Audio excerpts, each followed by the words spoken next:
Jesse nita kuca abantu bantekerezaho. Oya.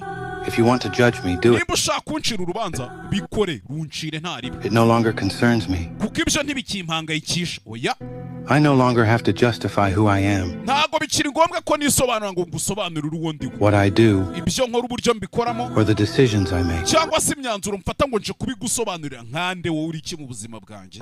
I live my life by my own rules. Sigaye mbaho ubuzima bwanjye ngende ku mategeko yanjye nashyizeho. Expressing my thoughts freely. Ndetse ibitekerezo byanjye nkabikora uko mbishaka. Without seeking your approval. Nta burenganzira mbigusabiye cyangwa ngo ubinyemerere. If you don't like it, I respect your opinion. Nimba utabikunze ibyo ndabyubaha pe, kuba udakunze ibyo nkora n'uburenganzira bwawe. But it makes no difference to me. Ariko n'ubundi nje ntacyo bimbwiye nta n'icyo byantwara. Reka.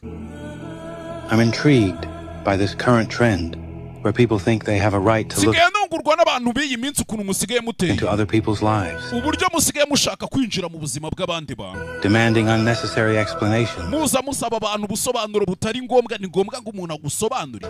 As if they were owed something. Nkaho hari umwenda umuntu aba akurimo cyangwa se ideni aba akurimo. Reka. Ibyo bintu binacike burundu.